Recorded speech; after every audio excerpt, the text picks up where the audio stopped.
The four questions for me are, the first question is, who is God? When I say God, what do I mean? And that was the first question you asked today. It's a powerful question. What do I mean when I say God? Do I mean a distant, demanding deity, a bearded guy in the sky who's going to beat the crap out of me if I break the commandments? Or what do I mean when I say God? Secondly, what do I mean when I say I? When I say I, am I identified with my ego or my profession or my relationships? So who is the I? Thirdly, what do I mean when I say neighbor? Is it just the guy who kind of worships in the same church as I do?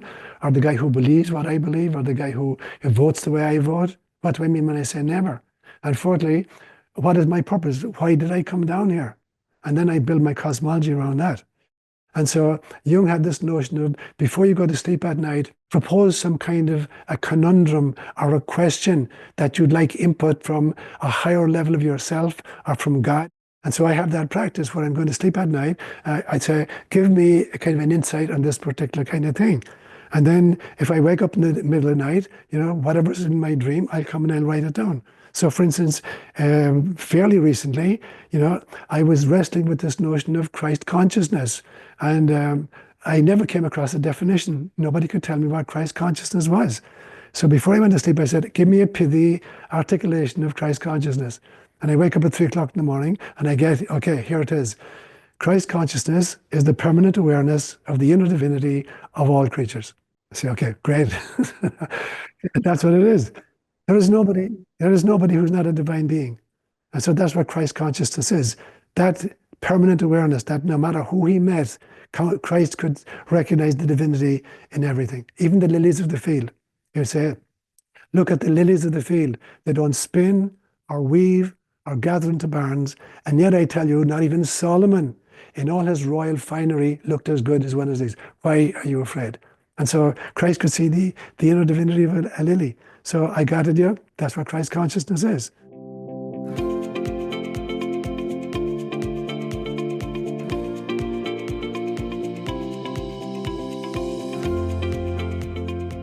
All right, Seán, welcome to the show. A million thanks, Niall. Okay, so to get started, one of your most recent books is called Setting God Free. Now, what do you mean by this phrase, setting God free, and why is this so important? Yeah, the first reason I think is when you work your way through the Judeo-Christian scriptures, the God that comes out is a genocidal maniac. But on Sundays in churches, they leave out a lot of the kind of the bad passages where God is literally wiping people out left, right, and center. And he's a total psychopath.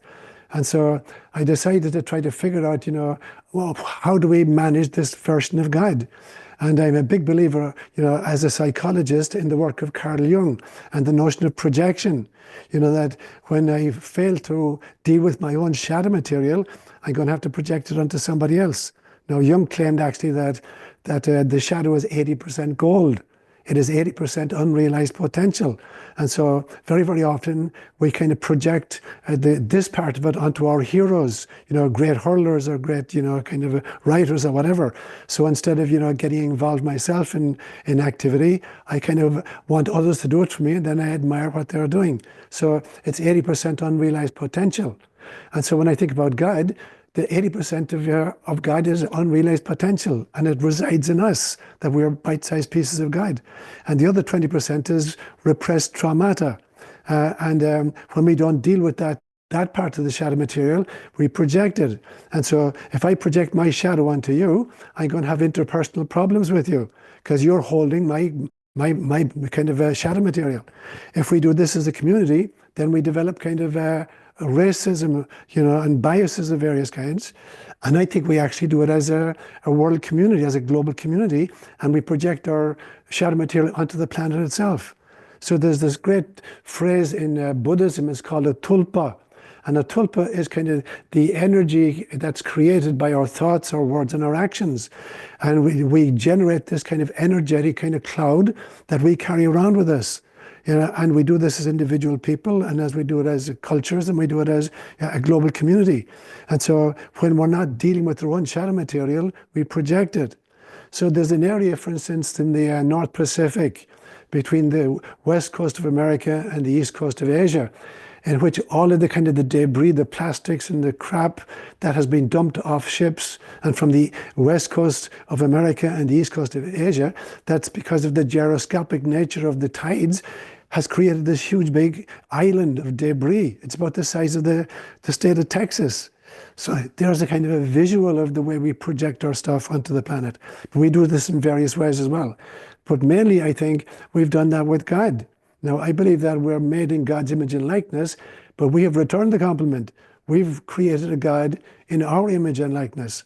So we took all the human characteristics, the good, the bad, and the ugly, and we projected this into a kind of a father figure in the sky. And so the character of this genocidal maniac that comes through in parts of the scriptures is the result of our projection of our material onto them. So I felt I needed to kind of redress this equation and figure out who is God, and what's the difference between the God whom we have created in our image and likeness and the God in whose image and likeness we were created. And so I decided to put God on trial for crimes against humanity. And I had a prosecution and a defense, and I brought in scripture scholars and archaeologists and mythologists and kind of psychologists on both sides to kind of argue the case.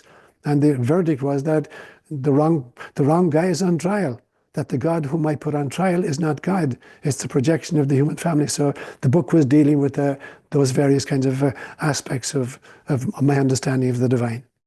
It's so important. And there's a quote from Richard Rohr. It's like, your image of God creates you, which is sort of aligned with what you're saying there. And if you grow up, which many of us did, with this idea that there is a judgmental man in the sky watching every single thing that you do and harshly judging you, you live in a very unsafe universe. You feel like you're always under the scrutiny of a very judgmental sort of father figure, I suppose. And what I'm curious to ask you, Seán, is what is your current understanding of God that you've arrived at? Like, what does that word mean to you?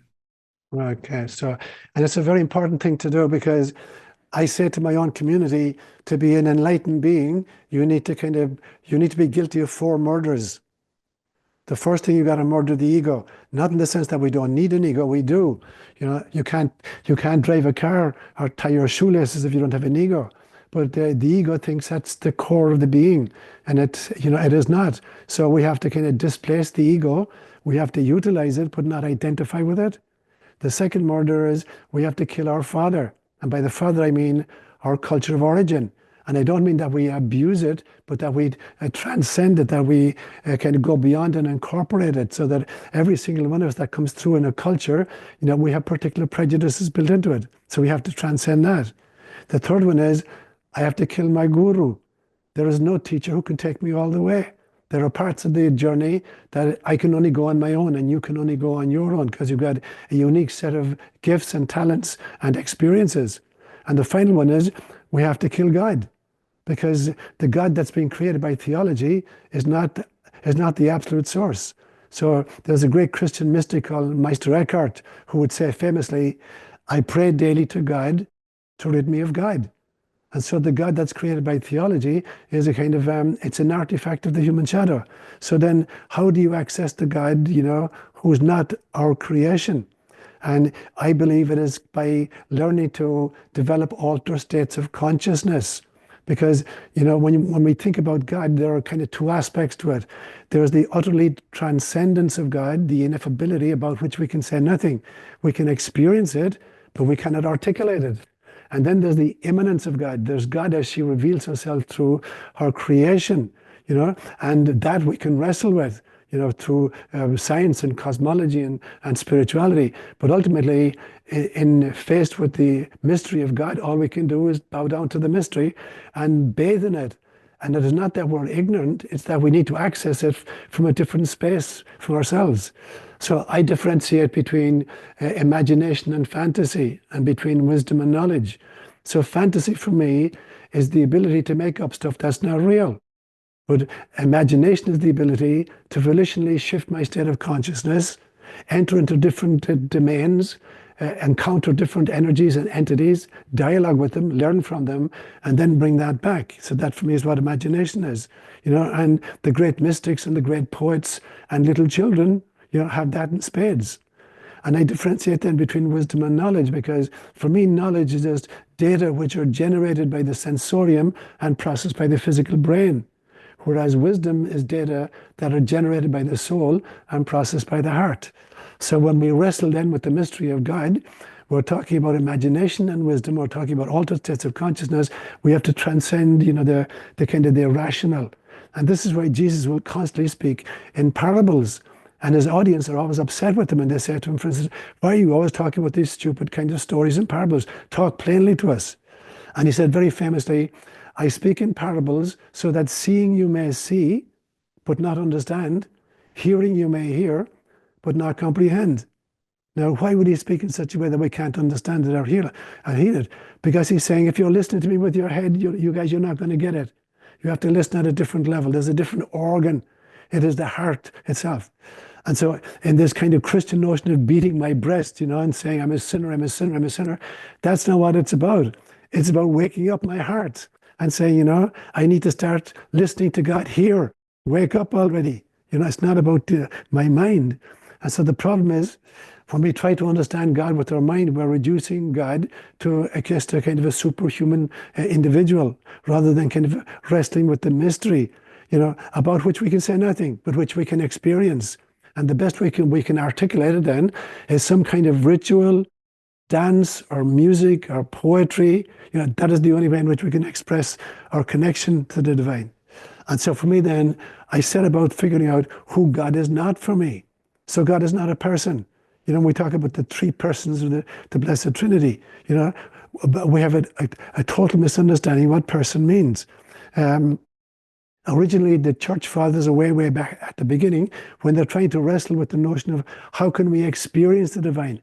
They weren't trying to articulate ontologically who the divine is. They were saying, here are the ways in which we experience the divine. We experience the divine as creator, we experience the divine as sustainer, and we experience the divine as redeemer.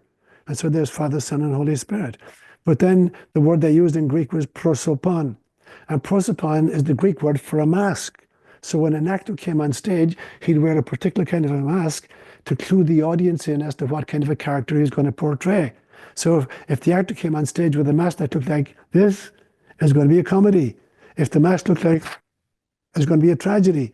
So the prosopon was simply the mask that the actor wore to tell the audience, here's the role I'm going to play right now. Now, when that got translated into Latin, it was translated as persona. So per means through, and sona means to sound, so it's the mask through which you made noise. And then that became the word for person and personality. And so now we're stuck with the idea that God is actually three separate, ontologically discrete persons. And he's not any of those. These are simply modalities through which we can experience the divine. So the first thing I say is, God is not a person, but I'm a person, and therefore the only kind of relationship I can have with her is a personal relationship. I live in the middle of the forest here. I spend a lot of time in the forest. The forest is not a person, but I'm a person, so I can only have a personal relationship with the forest.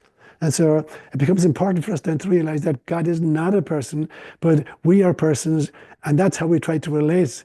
And then all we can say is, here are the modalities through which I experience the ineffable.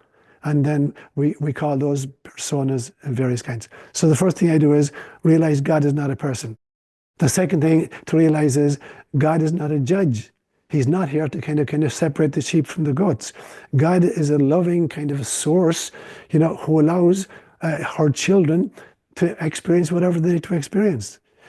I had a really powerful experience. I live in the middle of the forest. My nearest neighbor is several miles away from me. And I spend a lot of time trekking in the forest. And I have these kinds of experiences of the astral realms. And I had an experience in 2012. I'm down there's a creek that flows through my property. It's called Pina Creek. And I've only ever met one person down there in the 30 years I've lived up here. So I'm down at the creek this day, I'm walking to the creek, and I see this guy sitting on the banks of the creek with his legs dangled in the water, and he's chewing on a blade of grass, and he looks like an old hillbilly. And so, I sit beside him, I put my feet in the water, and I take a piece of grass, and I start chewing it. And I think in my mind, I wonder if he's going to tell me a story. And he turns to me, and he says, I will. And here's the story he told me. He says, I come from a far-off galaxy, and my function is to seed life all over the galaxy. And I've done that thousands and thousands and thousands of times. And he said, we come to a particular planet, we plant the seed, we water it, we fertilize it, we come back and we weed it, we genetically modify it, and I can predict with total accuracy how that seed is going to evolve and develop over time, until we introduce the idea of free will. And once we give free will to a species, all bets are off. I can never predict from there on how it's going to evolve. And he said, your civilization right now, Homo sapiens sapiens, is at a trifurcation point. You're going to divide into one of three areas. And the first one he called Homo sociopathicus, that there are people, oligarchs, who see planet Earth as their kind of playground and everything else as resources, including other human beings. So he called those Homo sociopathicus. And the second group he called Homo artificialis. These are cyborgs that the oligarchs are trying to create so that they can program them and hack them, and they will be just kind of servants to them. And the third group he said is Homo spiritualis. And those are people who are waking up to the realization that every single one of us is a holographic fractal of source. And they will resist the temptation to become cyborgs, and they will kind of take issue with the sociopaths. And so for me, when I think about God, God is the one who invites us into that extraordinary kind of struggle between light and dark. And in some senses, God, is just going to allow us to figure out the timing and the methods through which we're going to accomplish this process. But God does not intervene, and God does not judge at all. God is prepared to allow her children to kind of define their evolutionary trajectory at their own pace and in their own way. So God is infinite love, infinite patience, infinite compassion, and infinite forgiveness of how we behave on planet Earth. But our job is, we volunteer to come here now in order to kind of wake up the human community to the realization that we're all basically spirits in spacesuits. We're souls on safari on planet Earth. We're bite-sized pieces of God who volunteered for incarnation. But most of us are asleep at the wheel. So it's a question of reawakening ourselves to who we are, where we came from, and what our purpose is. Wow, okay. Well, I was going to ask you, how can we reconcile the idea of a loving God or a loving creator with, the problem of evil and suffering? But you've sort of answered it there, that if we didn't have free will, or the introduction of free will, like if we didn't have that, we'd just be automatons. And Absolutely.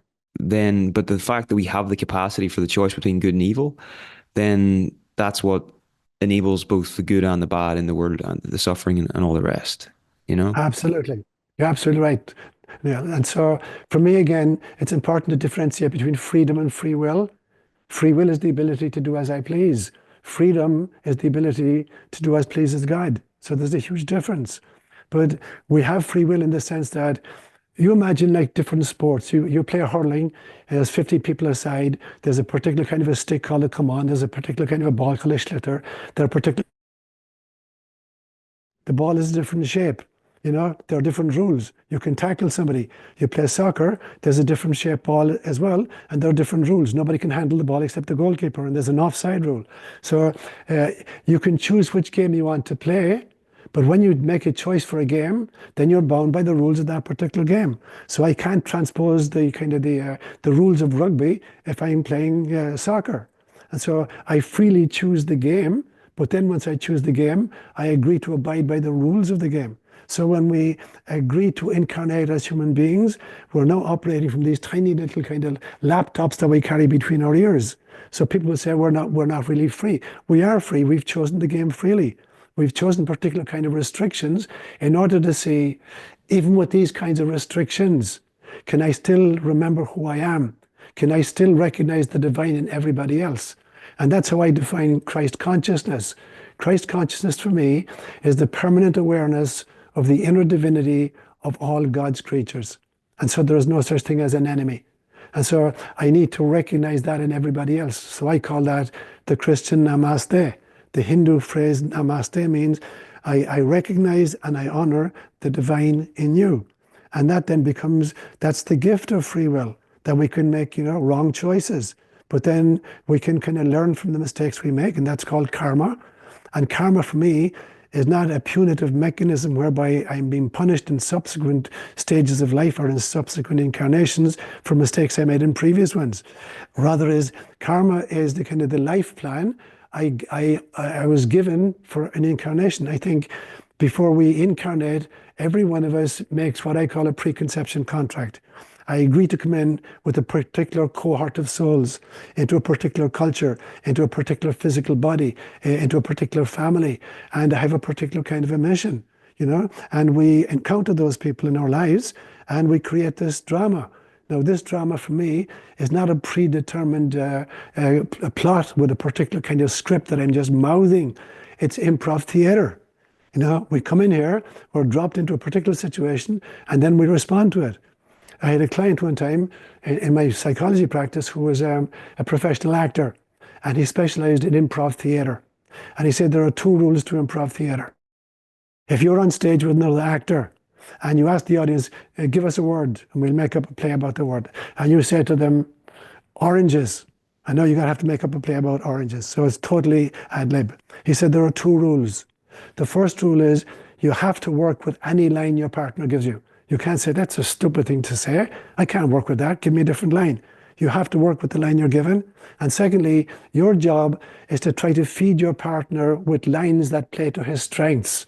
And if you do that, the play will really take off. If you try to make a fool out of him and give him a difficult line, the whole play is going to collapse and you're going to collapse. So life is improv theater. There's no predetermined plot and there's no script that we're mouthing. You know, once we come in, we encounter a situation and we respond to it. You know, and everybody on the planet, all 8 billion of us, are playing this improv theater, and we're creating the outcome of it. And then we're bathing in this kind of energetic soup created by all of us. And the invitation then from God is, can you wake up and look at the effects of what you're creating? If you're happy with it, great, keep doing it. If you're not happy with it, do something different. And so that for me is kind of that's the human vocation. That's why we came. That's why we volunteered. Wow. Okay.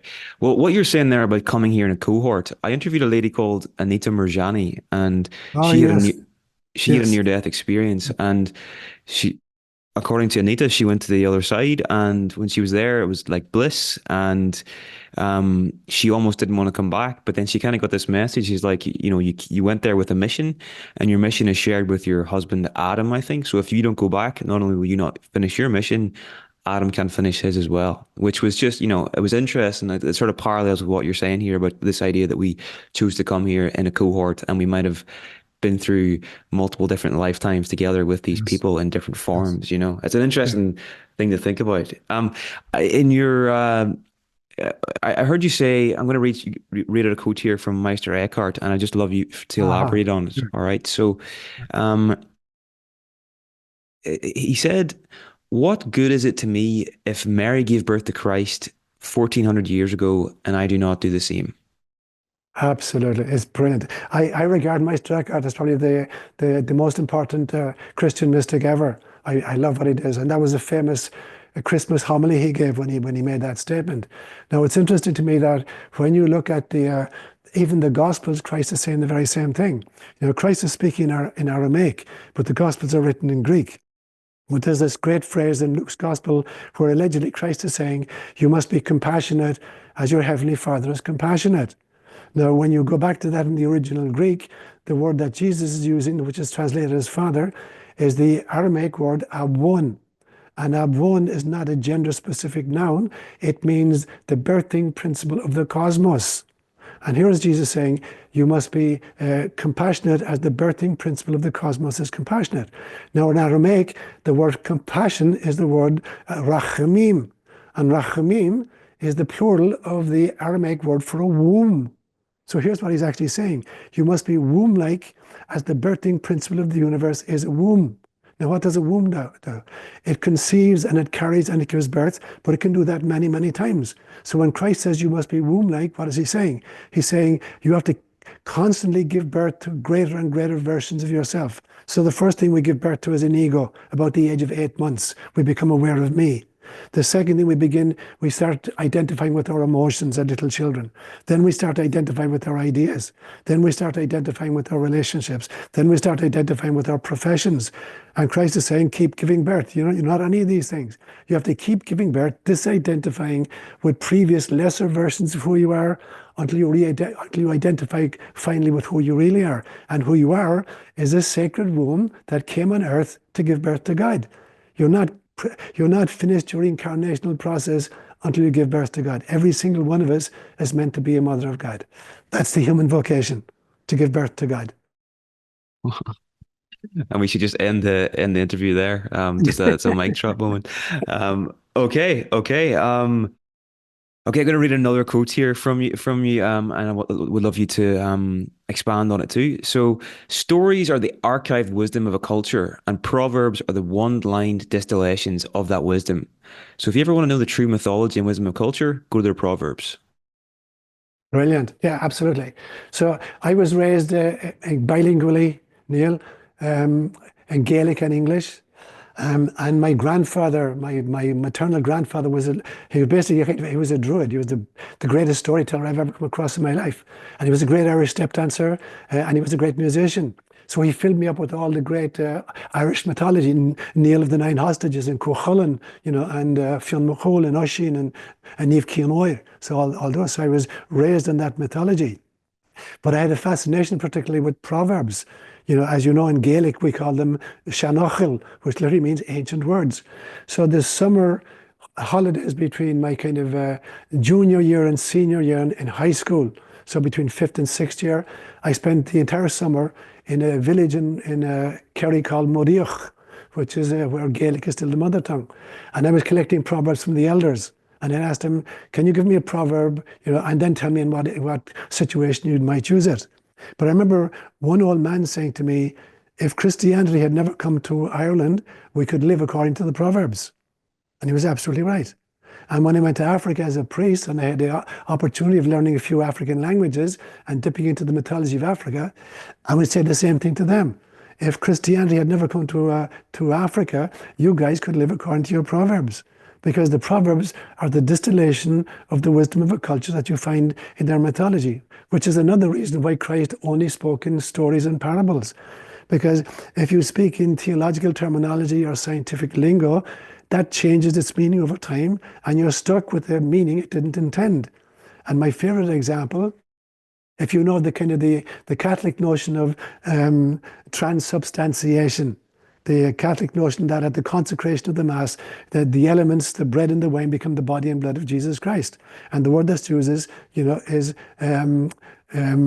transubstantiation. Now, the problem is that was defined by the Council of Trent in the year 1546. And the word substantia in Latin at that stage did not mean the physical composition of something or the chemical makeup of something. It meant the essence of it. And so what they meant was that it's essentially changed. The elements are essentially changed, not that they're physically changed. And so now we're stuck with a term, and there are people who believe that actually when you take a host after the consecration, that Jesus's kidney is in there, and his big toe is in there, and his eyebrows are in there. It's ludicrous. So that's what the word does for us. So they tried a few different words like trans-signification and trans-essentialization, but they never stuck. So when you define teaching in theological parlance or scientific language, that language is going to change, and you're going to be kind of marooned on an island where it's meaningless. But when you speak in story form mythology, every generation is going to be able to unpack and translate that for their own times and their own circumstances. And so it's evergreen. And so mythology then becomes the great wisdom. That's how we pass on our kind of experiences of life. But then every generation needs to kind of look at their situation and now say, how can I unpack that story from my times? So what does Cuchulainn look like today? Who are the Cuchulainns in Ireland? If there are any, there would be people who are calling us back to our deep spiritual, the island of saints and scholars that we've lost, unfortunately. Who are the great, if you look at the Bible, who was kind of David who killed Goliath? Was it a kid with a slingshot and a stone killing a guy who was 8 feet tall? Obviously not. It means we have to kill the monsters in our cultures at this stage. And it is the little people who will do it. It is the people whom you would least kind of suspect would have the ability. It's the Mother Teresa's of the world, or the children of the world. Because for me, every little child is the latest revelation of God. Every little child is a prophet sent to us. So to listen to our children and to engage in their games, I think that little children between the ages of 2 and 5 are constantly moving through the veil. You know, this term we have in Gaelic, a choilite, a thin place, where the veil between the mystical and the mundane is diaphanous, you know, and we can pass through. Children are doing that all the time, little kids between 2 and 5. So I advocate, if you're lucky enough to know a child between 2 and 5, spend time with the child, you know, and join in the game. Don't just pat them on the head and say, oh yeah, that's a cute idea. Go where the child is leading you, because the child is going to bring you through the veil, and you're going to kind of learn really what's necessary in our times. And so Christ will say, unless you become as little children, you won't even enter the kingdom of heaven. So what did he see in little children that allowed him to say that? The first thing is, little children ask the really important questions. You know, adults have stopped asking the important questions. We've been programmed out of that. So I remember I was raised by my paternal grandparents for the first 6 years of my life. I was born in 1946, just after the war. And I'd hear them talking. There was like 10 of us in the household. I had 7 aunts and uncles and my grandparents and my great-grandmother. And I'd hear them talking about the war, you know, and I couldn't understand what did they mean by the war. So one day at supper, I said to my grandmother, how long did the war last? And I'm thinking she's going to say, well, it started at 9:30 in the morning and went on until 4:15 in the afternoon. And she said, lasted for 6 years. And I said, what? How could a war go on for 6 years? What happened when it got dark? How could you be fighting when it was dark? And everybody cracked up. And then I said, and what happened when they had to go to the toilet? And everybody cracked up. How could you be fighting wars when you need to go to the bathroom? And then I said, and what happened on Sunday when they had to go to Mass? And everybody cracked up. And the truth is, I was asking the really important questions, but the adults weren't asking those anymore. You know, why in God's name are we making war at night and on Sundays during Mass time, you know, when you need to go to the bathroom? So he saw that kids ask the really important questions. And the second thing is, kids have an extraordinary curiosity. Everything fascinates them. Even their own poop. They'll draw pictures with their own poop on the wall of the bathroom. You know, or they'll turn over a stone and watch maggots crawling. They're fascinated by everything. And they're absolutely forgiving. Kids will forgive all kinds of trauma visited upon them. I remember after I came to the States, I was visiting a friend of mine down in San Diego, and the morning newspaper arrived, San Diego Tribune, and there's a photograph on the front page of a big policewoman, and she's got a little baby boy, about 6 months, over her shoulders, and he's trying to reach back to be reunited with his mother. And he's been taken away from the mother because she's been she's burning cigarette butts on the child's hands. And so he's been taken away from the mother. But as far as the child is concerned, you know, it's my mother. I want to be with my mother. So we're infinitely forgiving. So that's what Christ says. And the last thing is, kids are born prejudice-free. They're totally without prejudice. We have to teach them to be prejudiced. So I remember one mission I was in Kenya, a place called Kipsarm, a very, very remote area. And one day this woman arrived in the compound, hugely obese woman, totally overweight, completely naked, and absolutely crazy. And she has a little 5 or 6 month old baby that she's nursing at her breast. So we're trying to look out for her. Nobody knew where she came from. And I'm looking at a little child. If you've seen a child breastfeeding on his mother, so what he's suckling on the nipple, his hand is tracing her face, you know, the contours of the mother's face constantly, kind of just familiarizing himself with his mother's face. And that's what this little child was doing. I'm looking at them and I'm thinking, little boy, you know, in 6 or 7 years' time, somebody will tell you that your mother is crazy. But now, as far as you're concerned, right now, your mother is God. You know, you're totally without prejudice. You see this woman who gives you all your life's needs. So no prejudice. But at some stage, he'll be taught to see your mother as a crazy woman. So here's what Christ is saying with little children. That's how you enter the kingdom of God. Ask the real questions. Become like a little child. Be forgiving. Be curious about life. Don't hold things against people that are doing the best they can. You have to obviously deal with the situation, but don't hold it long term. That forgiveness becomes really, really important, because forgiveness is setting myself free. If I forgive somebody, I'm getting rid of the energy of the anger that I've been holding in my heart. So I'm free because of my anger. And the other person is free because I'm not projecting my darkness onto them anymore. So these are the kind of the lessons that the child teaches us. Yeah, yeah. And something that really stuck out uh, from what you said there was this idea of, there's a more porous boundary between the child and let's say the kingdom or whatever, like the access and maybe that higher consciousness or whatever. And you know, it seems that like the more you do things like meditation or just like things like that, that boundary becomes more porous in our lives as well. Like we seem to have greater access to something that's almost like a guiding force, and it's something that is just interesting to think about. The more sensitive you are to that, whatever that is, the more guidance you have, and people have different names for it, but that's uh that's kind of been my experience anyway. Something that I loved what that I've heard you say, Sean, is that the first response to a problem is never to solve the problem. I love this. Can you maybe tell Yeah. us about this? Yeah, it was an experience I had shortly after I went to Kenya. And we had been trained, the last year in the seminary, we'd been trained in a thing called community development, where you go into a community, and an area that I was in was a kind of a semi-desert area. And so you look at who the leaders are, what the problems are, what the resources are, and then you try to figure out, a solution to the needs.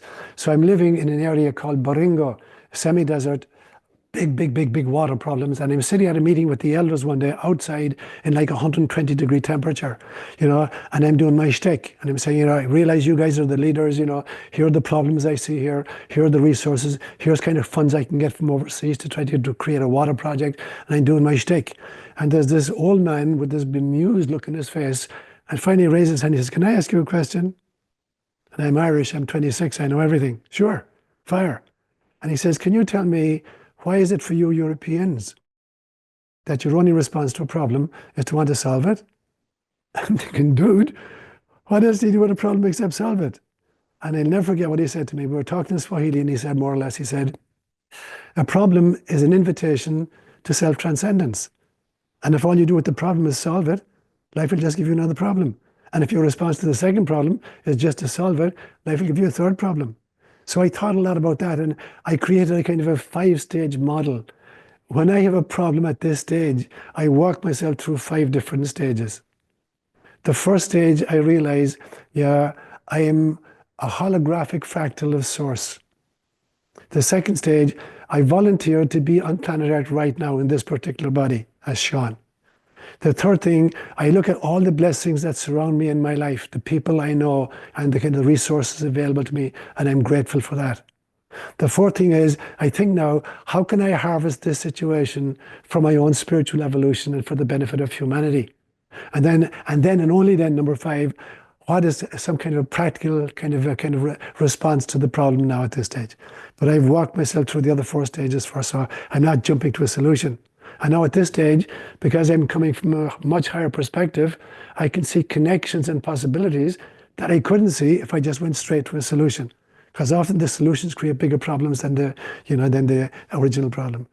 So for me, it becomes very important then to figure out, there's no situation in your life that you can't harvest for your own spiritual evolution and your own kind of, as part of your mission to upgrade Homo sapiens sapiens. That's beautiful. It's almost like there's like a ladder of consciousness, and by going through these 5 steps, you're climbing the ladder and you're seeing the situation from a much higher vantage point, which means you're much more effective at actually solving the problem when the time comes to do so, you know? Absolutely. Absolutely. Yeah. Yeah. Um, so you mentioned there about, every situation can potentially be harvested for spiritual evolution, Yeah. and that is such an empowering way to look at the world and think, in what way is this situation, can this be harnessed for growth or for spiritual growth? And I don't know if this would have been traumatic for you or not, but I'm aware that you were was it I don't know if the right word is excommunicated from the Catholic Church or you know Uh, like they but the question is really, how did that situation what was that like whenever that happened? That must have been, I imagine that must have been quite difficult. And how did you then use that as an opportunity for growth at the time, if at all? Yeah, it's a great question. You're absolutely right. And so um, I was ordained in 1972, and I had been a priest for 38 years. And then on the 4th of October in the year 2010, which is the Feast of St. Francis, I get a two-page letter in Latin from the Vatican saying I was being dismissed for two reasons. I had broken two canon laws. The first one was I had lost my faith because I was talking about reincarnation and I was advocating for women priests. I didn't see any reason why women could not be priests. So they said, you've lost your faith and you're disobedient. You're not listening to Rome and you're not kind of following our guidelines. And so what they told me was, you can't teach in any Catholic institution, not even a primary school, not a secondary school, not a college. You can't preach in a Catholic church. You can't say Mass anymore. And the only way you may exercise your priesthood is if you come across somebody who is dying and there's no other priest there to hear his confession and to offer him absolution, only then can you exercise your priesthood. Apart from that, you're out. So obviously it came out of the blue for me. I hadn't been warned. I hadn't been invited to kind of represent my viewpoint. I wasn't told to go to Rome to talk to somebody. You know, I was told this is a fait accompli. You know, you have there's no redress. You can't kind of question this. You're out. Um, what I realized was I was completely free at this stage. Now I was free completely to think my own thoughts, to speak my own truths, and to listen to God in my own heart, you know, and not worry about anybody with a crosier coming to kind of wallop me over the head. So every time, you know, every great crisis in my life, initially, you know, I was upset by them. And eventually I realized that every crisis in my life actually set me more and more free until finally I was completely free to be a child of God and to try to answer to my own mission. So it was like all the final manacles had been taken off. And now, you know, I could listen to the Spirit and speak my own truth without looking over my shoulders. Wow, wow. Well, you know, it strikes me that if Jesus were alive today, I doubt he would be, you know, blindly following the dictates of the Roman Church. You know, he would very much, he probably would have been excommunicated quite quickly. Um, Yeah. can you tell me about the power of having a personal cosmology, Sean? How does Uh, someone do this? How did you do this in your own life? Brilliant. So when you look at all the great teachers throughout human history, you look at, for instance, like a figure like Socrates, who said, the unexamined life is not worth living. Or kind of Gautama Siddhartha, who called himself Buddha, which literally means I am awake. Or Jesus Christ, who would say, if the householder knew at what stage the thief was going to break in and steal, he wouldn't go to sleep. So it's about being awake. Now, the truth is, every single one of us is responding to life driven by an internalized philosophy of life, but we have acquired it unconsciously. We got it from our parents, we got it from our churches, we got it from the news media, we got it from television, we got it from politicians. So we have this way of behaving in life driven by an internalized philosophy of life, over which we have little control. So you put me in a situation, I'll respond. If you say to me, Sean, why did you say that? I said, well, it seemed the right thing to do. Neil, why did you do that? Well, it seemed like the correct thing to do. Why was it the correct thing to do or say? Because you're responding driven by an unconsciously acquired philosophy of life. So what I figured out is you have to bring that to full consciousness. Your belief systems, the indoctrination you received because of your culture or your gender or your religious upbringing, whatever, you have to examine those tenets. So during my time in Africa, yeah, I spent years where literally took my belief systems one by one, and I looked at it and said, this particular belief of mine, if I'd been born Hindu, would I still believe this? And if the answer was yes, I'd put it into the truth bucket. If it was no, I'd put it into the false bucket. So I went through my belief systems one by one, saying, I believe X and Y and Z, whatever, why, and examine them. So I wound up with two buckets and I discarded the false bucket and said, okay, I'm going to create now my own personal cosmology consciously from stuff that I really, really believe. Now, I use a kind of a simple example in the last book I wrote.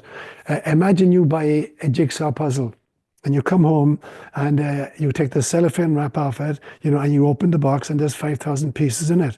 Now, I don't know if you have children or not, so you leave it there and you go out into the backyard and you're working in the vegetable patch. and your little 5-year-old son finds the box and he scatters the pieces all over the house. And they're in the toilet and they're in the bathroom and they're in the kind of the kitchen and the living room, 5,000 pieces. And to make matters worse, the dog has come in and he's chewed up a cornflakes box piece and there's pieces of the cardboard of the cornflakes box mixed in with it. And you come and say, oh my God almighty. So your first job is to gather up all the pieces. You have to gather up every little piece of cardboard you can find. And that's called epistemology in philosophy. Epistemology is how do we know what we know? Yeah? So the first thing is we have to gather the data. The second thing is now I have to sort out the pieces of the cornflakes box from the puzzle pieces, and get rid of the cornflakes box pieces, which is what I was doing in Kenya. And that's called in philosophy ontology. What do I believe to be truth? Faced with any proposition, I have to figure out, do I believe it or not? Is it true or not for me?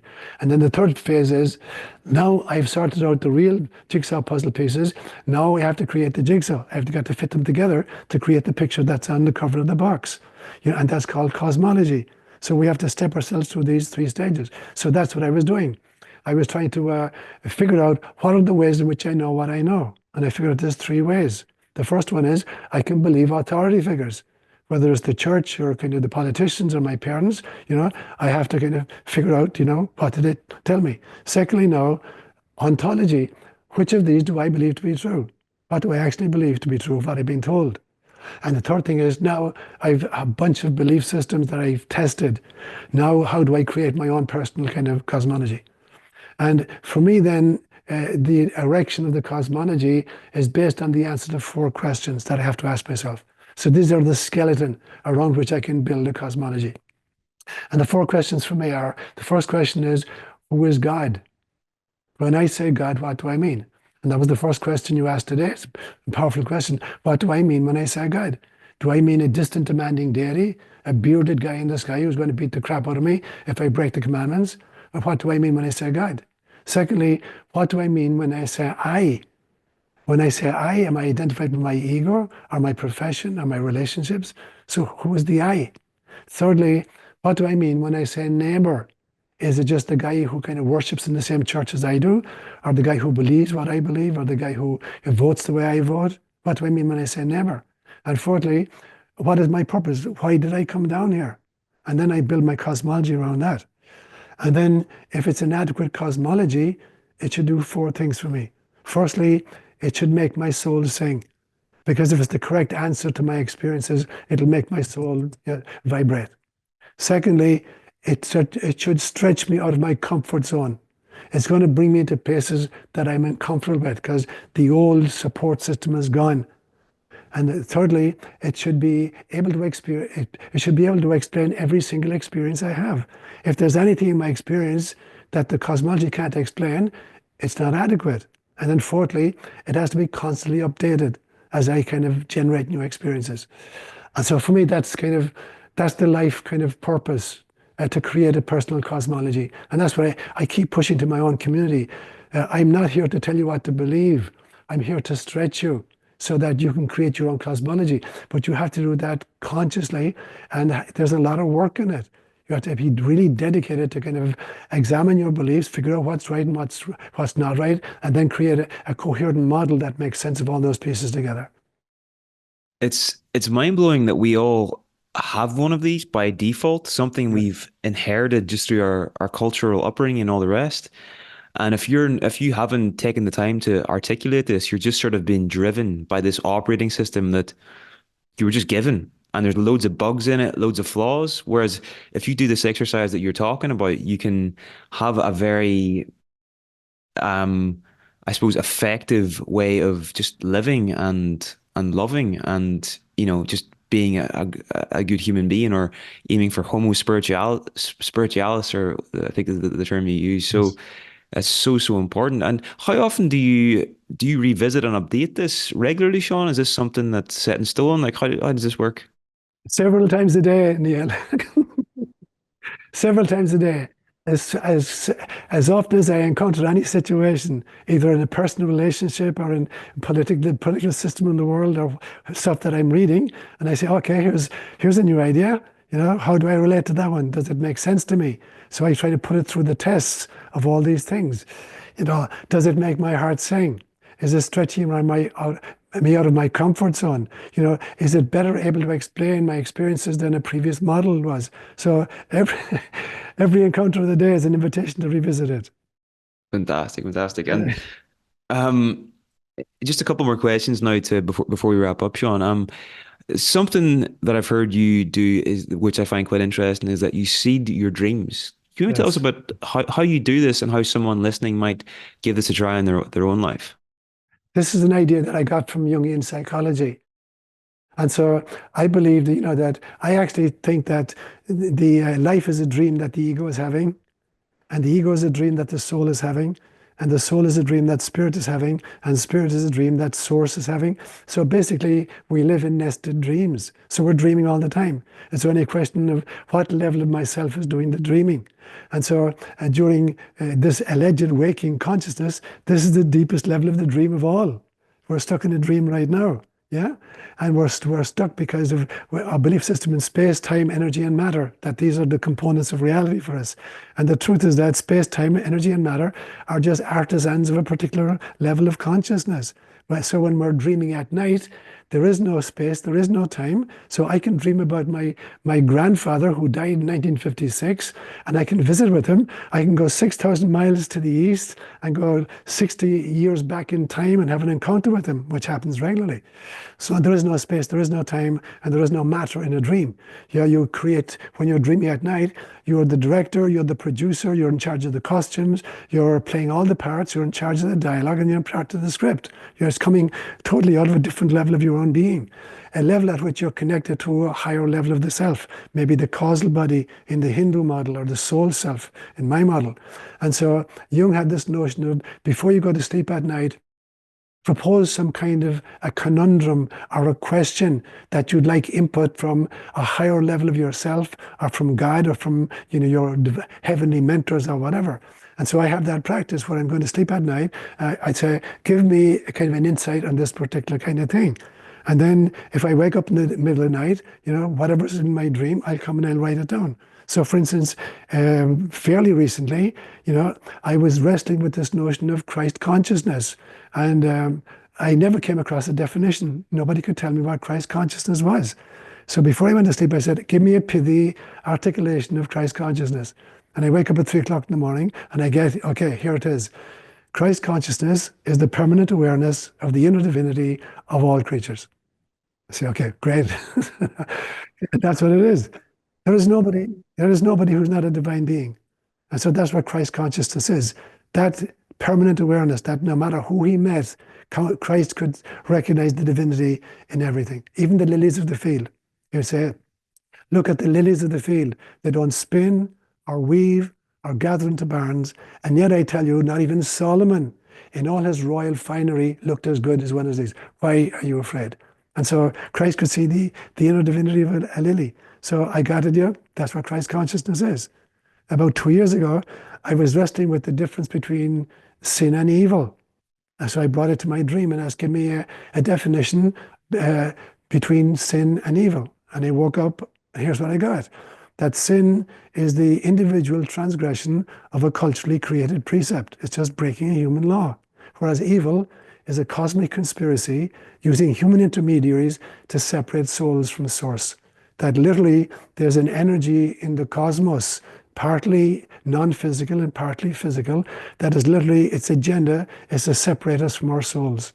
And you can see in planet Earth right now, this huge effort right now to denigrate all forms of spirituality and to focus on a kind of a woke ideology, which is, into kind of transgenderism and the kind of the sexualization of children, and the absolute kind of separation between our soul selves and our incarnational experiences.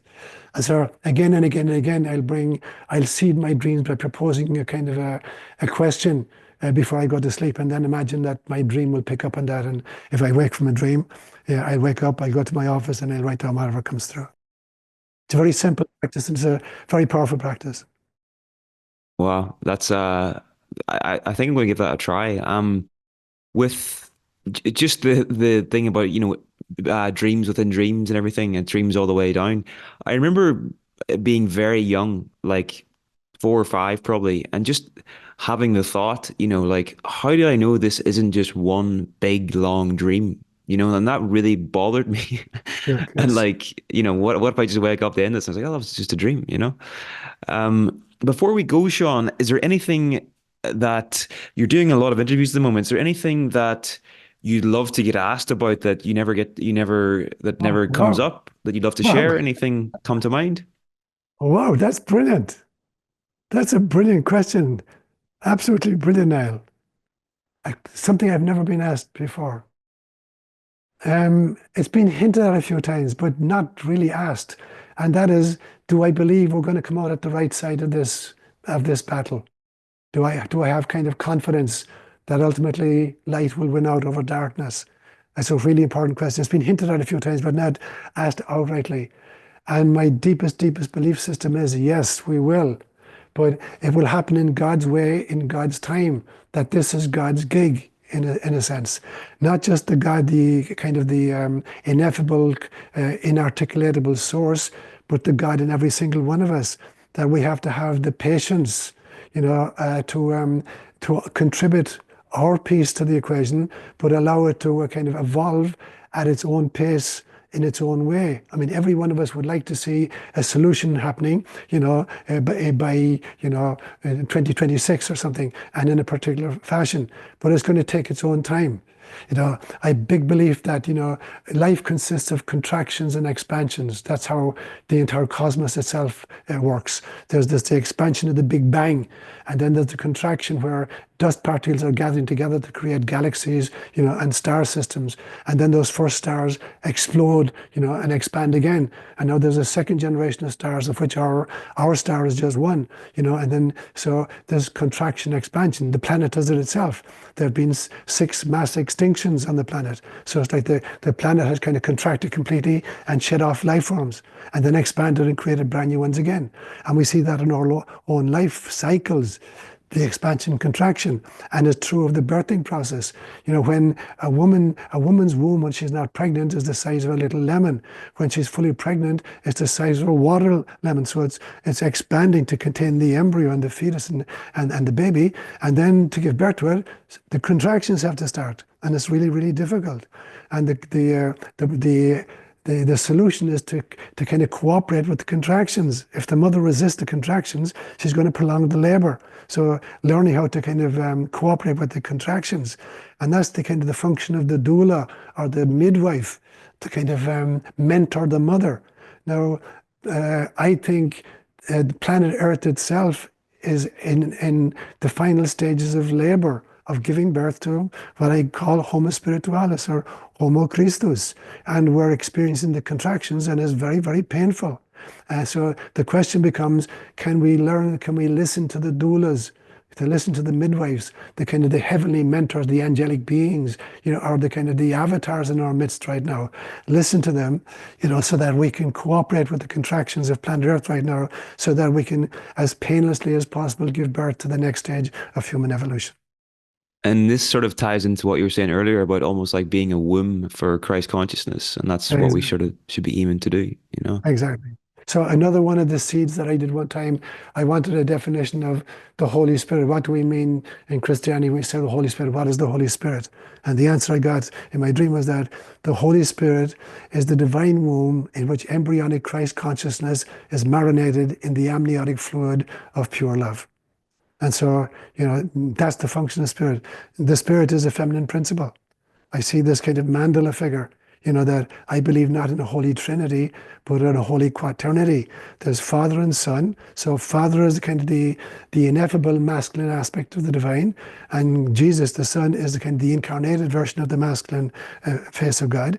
And then you have the Holy Spirit, which is the kind of the ineffable kind of feminine aspect of the divine, and Mother Mary, is the kind of incarnated version of that. I call her Krista consciousness. You've got this perfect mandala at that stage, symmetrical about all axes, and so the realization that there's an incarnated version of God as a masculine, and there's an incarnated version of God as the feminine, and to kind of honor that. I think Gaia, or Pachamama, is an incarnation of the feminine face of God. I think everybody's mother, your mother, is an incarnated version of the feminine face of God, that she carried you and gave birth to you and nurtured you. And I think then that Mother Mary, the great women of history, like Shakti in Hinduism, or like Shekinah in the Hebrew tradition, or Mother Mary in the Christian tradition, these are all kinds of expressions of the feminine face of God incarnate. Beautiful, beautiful. Okay. Well, Seán, it's been an absolute pleasure speaking with you today. Thanks for taking the time. Where can people learn more about your work, find you online? How can they connect with you? So my email address is spiritsinspacesuits.com, and that's my website as well. The website is just spiritsinspacesuits.com, www. So they can find my own personal email if they want to correspond with me personally. And I have hundreds of lectures and interviews that I've done over the years on my website, and they're all available for free. Anybody who wants them. Fantastic. Thank you, Seán. A million thanks to you, my brother.